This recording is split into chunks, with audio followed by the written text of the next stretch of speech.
What I can tell you is that, in my experience, gorillas are very calm, very gentle, very peaceful. I think their size is an advantage, so they can defend themselves when the need arises. But otherwise, they're big softies. They're not like the King Kong that you see in films. A wild gorilla will do anything to avoid confrontation, unless it feels that its family is being threatened. Then it will defend its family. But the aim won't be to kill, just to remove the threat.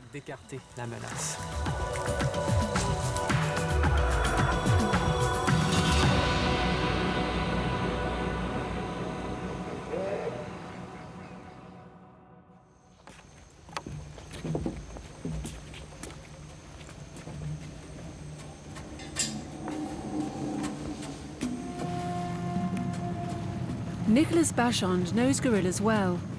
Since 2007, he's been in charge of a rehabilitation centre and provides veterinary aftercare for gorillas that are victims of poaching. It is in Gabon that this Québécois follows his childhood dream. My father told me that at the age of 4, I just came in one morning and said that one day I'd be an animal doctor. Obviously, I didn't know about veterinary medicine at that time, but I was already certain that eventually I'd become an animal doctor. In Gabon, hunting of certain primates is legal and widely practiced. Although totally protected by law, adult gorillas are still too often killed by poachers, who leave behind orphan babies. The Fernand-Vaz Gorilla Project, which Nicholas Bachand works for, pursues two aims: to give shelter to surviving gorillas and to return them to the wild when possible. In the west of Gabon, the sanctuary on the island of Evengué houses gorillas that won't be able to be released as they don't have the skills required to survive in the jungle. That's the case of this western lowland gorilla, weighing over 180 kilograms, which now lives in semi-liberty in the sanctuary. I've been working with Mbeke for nearly 4 years. At first I thought he was a very aggressive gorilla. I remember I spent my first week in Gabon, here at the enclosure, observing him. He was a gorilla who walked around a lot, out of wariness. And now, to see him sitting quietly like this, you can tell he knows we're not going to disturb his day too much. We're going to respect his space.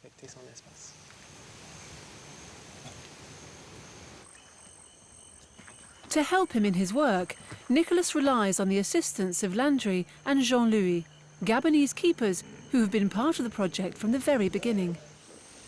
The form gives us a safeguard and means we can properly study the gorillas and their behavior and what they're doing. It's as if I'm getting to know them.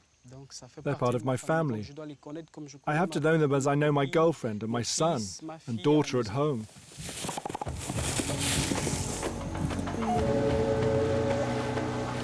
The Fernand-Vaz Gorilla Project also aims to release some gorillas back into the wild once they've acquired the skills necessary for survival. Close to the sanctuary on the island of Evengué is Orphaned Island, which is used as a transition and training centre for 6 young orphan gorillas.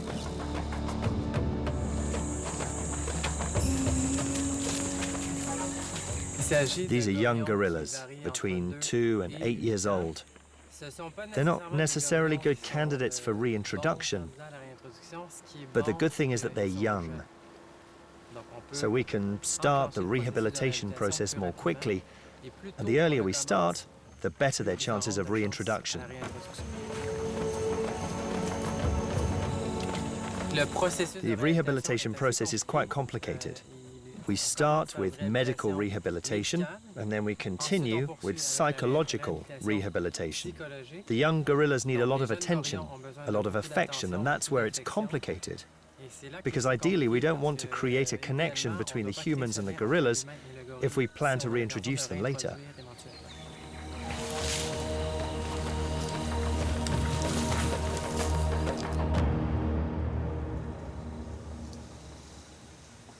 The reintroduction of gorillas into the wild is a big challenge. As the young orphans didn't have the opportunity to learn from their mother, it falls to Nicholas and the keepers to teach them the rudimentary basics. A gorilla spends 40 to 50% of the day eating. That's because the food they eat, they're strict herbivores, is vegetation which has very little energy. So they have to eat a lot of it. They also have a cecum, a part of their large intestine, which allows them to convert 70% of a leaf into energy, compared to humans who can only convert 7 to 10%.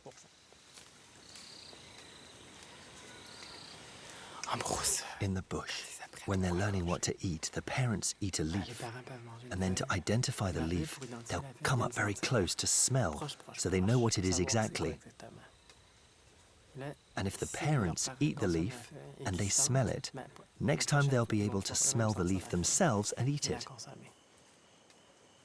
So far we've identified 55 plants on the island that the gorillas can eat, but that's nothing compared to what they can actually eat. So the challenge is, in relation to the botany training the staff are doing, we have to teach the gorillas which plants they must eat.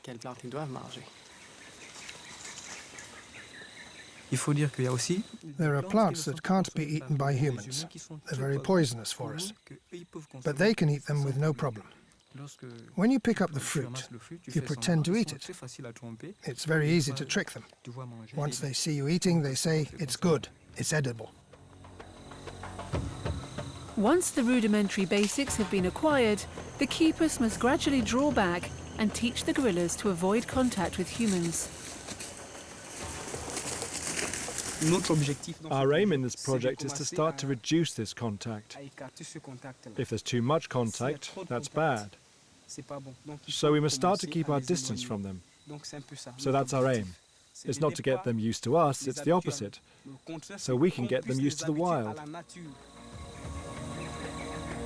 For Nicholas, Jean-Louis and Landry, there's a lot of work to do before they achieve their final goal: to reintroduce these gorillas into their natural habitat. There are several questions. Will there be a young male in this group who's strong enough and clever enough to become the dominant male? And above all, will the young gorillas learn the skills necessary for their survival quickly enough?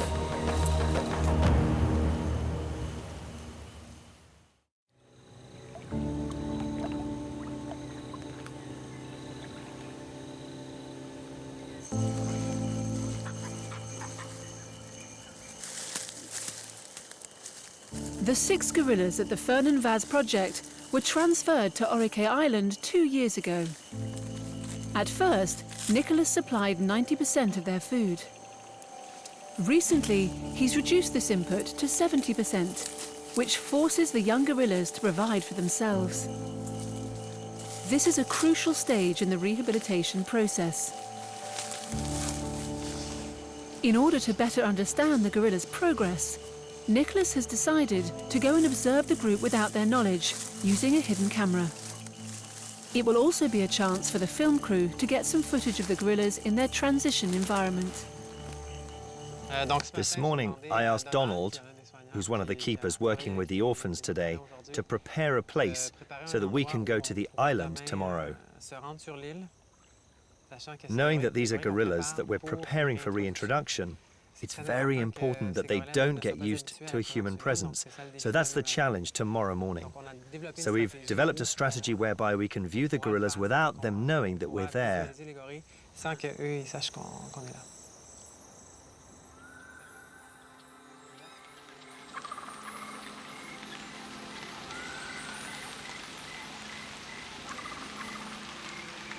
Today, it's raining. But after 4 months of drought, no one is complaining. Everyone's ready to go and see the gorillas. Orphaned Island is very small, with a surface area of barely 1 square kilometre. Gorillas have remarkable hearing. So as not to attract their attention, Nicholas, Jean-Louis and Landry use a canoe to travel silently to the island.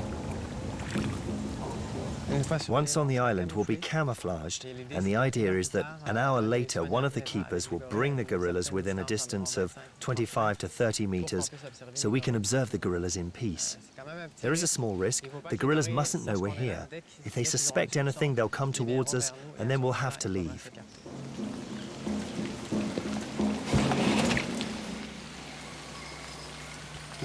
We're now on Evengué Island. This is where the two keepers sleep at night.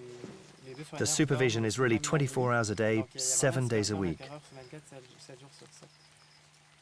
So now we'll get ready to go to our site where the gorillas will meet us without knowing. Make sure the life jackets are safe. Jean-Louis immediately goes off in the canoe to join the 6 primates at the other end of the island.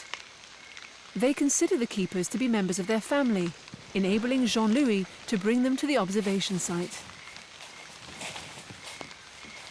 After a 10-minute walk, the film crew arrive at the place Nicholas has chosen.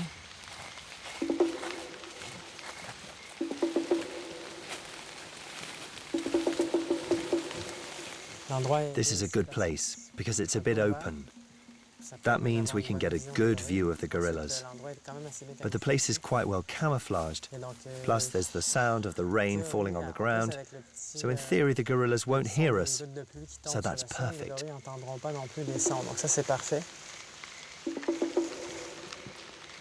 The challenge is a sizable one, since, of all the great apes, the gorilla is the hardest one to observe in the wild. Nicholas supervises operations in order to maximize the chances of success. He also has to plan a way out for the crew in case of a confrontation with the gorillas. If the gorillas discover you're here, our priority is to prevent the gorillas coming towards you. So we'll go quickly to where we were, and your priority is the camera, and you go down there as fast as possible.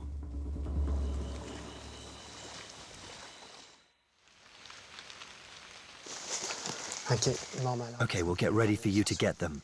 Take your time. The moment of the long-awaited encounter is approaching.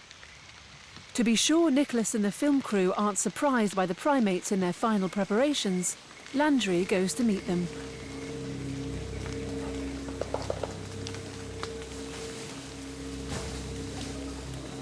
A few moments later, the first gorillas arrive close to the observation site. Sindila, a young male of 6 years old, has taken the lead. He suspects something out of the ordinary. He comes dangerously close to the hide. They've spotted us. Get back.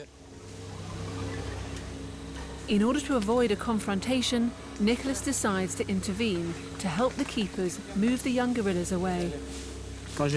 When I saw Nicholas get up and signal to us, I could see right away that the gorilla had spotted the place, and when I saw him coming over here, I had to intervene at once. And I think there could have been some biting, because he was really charging.